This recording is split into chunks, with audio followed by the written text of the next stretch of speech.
नमस्ते बच्चों। अभी तक हम बीए सेकेंड ईयर में हिंदी में प्रथम पेपर पढ़ रहे थे। आज हम सेकंड पेपर की बात करेंगे। आपके सेकंड पेपर में एकांकी और नाटक दोनों हैं।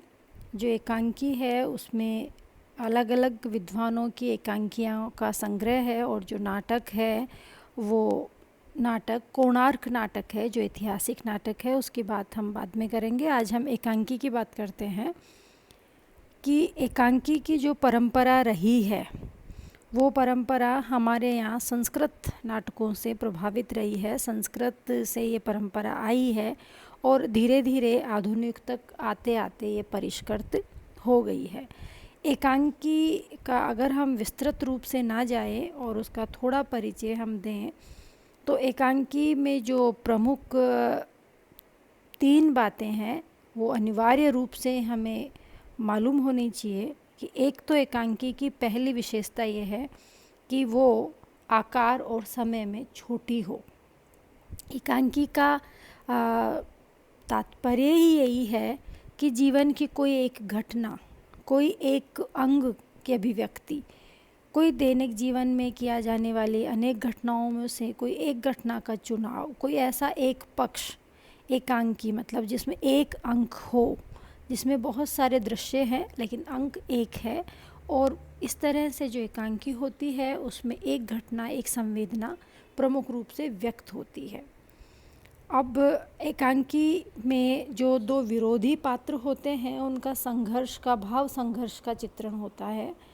एकांकी में कौतूहल होनी चाहिए, जिज्ञासा होनी चाहिए, और साथ ही साथ एकांकी की गति में इतनी तीव्रता होनी चाहिए कि वो उसकी परिणति चरम सीमा पर होना अनिवार्य है।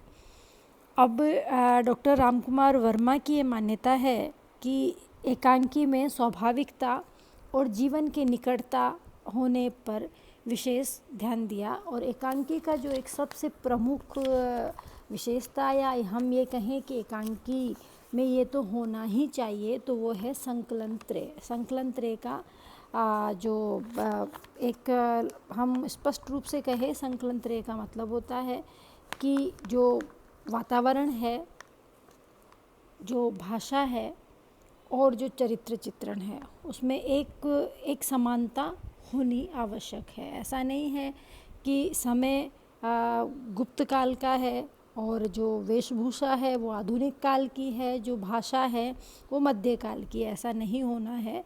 जो चीज़ें इसमें आएंगी वो ये आएगी कि इन तीनों की एक समता होना जरूरी है। जिस तरह नाटक में प्रमुख तत्व होते हैं उसी तरह एकांकी में भी आवश्यक रूप से तत्व होना जरूरी है। जैसे कथावस्तु, कथोपकथन, पात्र, चरित्र चित्रण, भाषा शैली, उद्देश्य, संकलन त्रय, अभिनेता, ये सब एकांकी में होना आवश्यक है। हम एक एक चीज़ के बारे में आज बात करेंगे।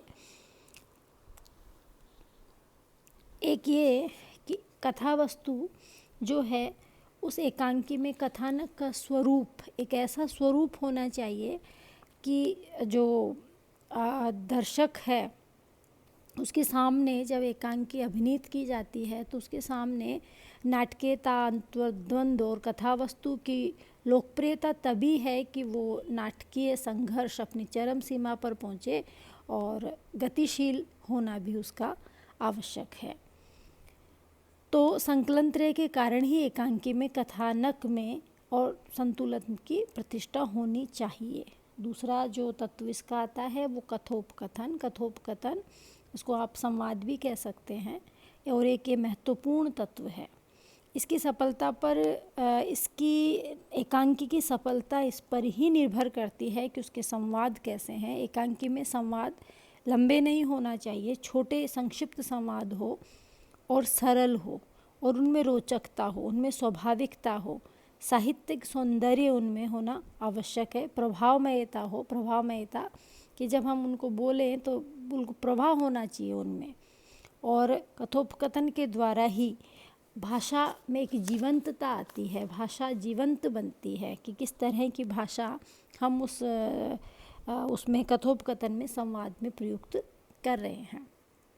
तीसरा जो इसका प्रमुख है, मैंने इसकी PDF आपको डाल दी थी पहले, पात्र और चरित्र चित्रण। एकांकी में जो कथानक है उसको मूर्त रूप देने के लिए पात्रों की आवश्यकता होती है और पात्र ही उस कथा की गति को आगे बढ़ाते हैं।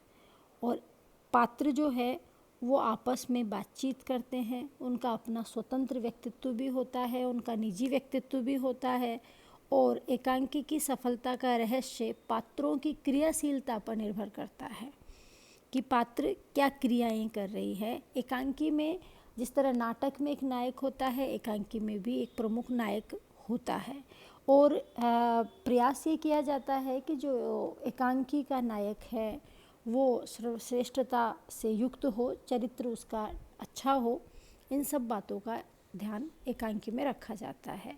और फिर दूसरा आता है भाषा शैली, कि एकांकी की भाषा कैसी होनी चाहिए। जैसे मैंने आपको पहले भी बोला कि एकांकी गुप्त काल की है और मध्यकाल की भाषा उसमें प्रयोग की जा रही है। एकांकी आधुनिक काल में हम आज मान लीजिए दहेज प्रथा पर हम कोई एकांकी बना रहे हैं और उसमें जो भाषा है वो उस वक्त की वैदिक भाषाएं हो जहाँ पर दहेज का कोई बोलबाला नहीं था या दहेज की जैसी कोई प्रथा नहीं थी या कुप्रथा जिसको हम मान लें कि हम समस्या के रूप में उसको बता रहे हैं। इसलिए भाषा सुगम होनी चाहिए, सरल होनी चाहिए और व्यक्तित्व के अनुरूप होनी चाहिए, पात्रों के व्यक्तित्व के अनुरूप होनी चाहिए। कि जो पात्र अनपढ़ है उस पात्र की भाषा लोक भाषा होगी और जो पात्र पढ़ा लिखा है उसकी भाषा साहित्यिक भाषा होगी। तो इस तरह हमें भाषा का भी ध्यान रखना आवश्यक है। फिर आता है उद्देश्य। प्रत्येक रचना, चाहे वो नाटक हो, चाहे वो एकांकी हो, चाहे उपन्यास हो, उसका एक कोई ना कोई उद्देश्य होता है। बिना उद्देश्य के कोई भी रचना, कोई भी संसार में कोई भी जीव, कोई भी चीज़ बिना किसी उद्देश्य के है ही नहीं। सबका अपना अपना उद्देश्य है। इसी तरह एकांकी में भी एक उद्देश्य होना आवश्यक है। फिर है संकलन त्रय, जो मैंने आपको पहले भी बताया, और एकांकी का एक महत्वपूर्ण तत्व है संकलन त्रय। इसमें होता क्या है कि कार्य, काल और स्थान की एकता का होना आवश्यक है। ये सबसे महत्वपूर्ण इसकी विशेषता है कि एक ही काम एक ही समय में एक ही स्थान पर होना चाहिए। किसी घटना विषय का समय के साथ पूर्ण एकात्मकता होनी एकांकी की सफलता के लिए बेहद जरूरी है। इस तरह से अभिनेता आती है, फिर अंतर्द्वंद आता है। तो आप जो एकांकी इसमें पढ़ेंगे आगे, इन एकांकियों में सबसे पहला एकांकी जो आता है वो डॉक्टर रामकुमार वर्मा का आता है। डॉक्टर रामकुमार वर्मा छायावादी काव्यधारा के प्रमुख कवि रहे हैं। जब आप BA तृतीय वर्ष में आएंगे तब आप छायावाद पढ़ेंगे। तो छायावाद जो काव्यधारा है उसके प्रमुख कवि डॉक्टर रामकुमार वर्मा रहे हैं और एकांकी भी इन्होंने बहुत महत्वपूर्ण एकांकियाँ लिखी है। इनके जो इनके एकांकी है वो पाश्चात्य उससे प्रभावित है, प्रभाव से, और हिंदी एकांकी को इन्होंने एक स्वतंत्र विधा के रूप में स्थापित करके गरिमा प्रदान की है। इनके कई सारे एकांकी है, इनमें से प्रमुख है चारुमित्रा, कौमुदी महोत्सव, दीपदान जो आपने पढ़ा होगा 12th क्लास में, रजत रश्मि आदि कई सारे एकांकी हैं।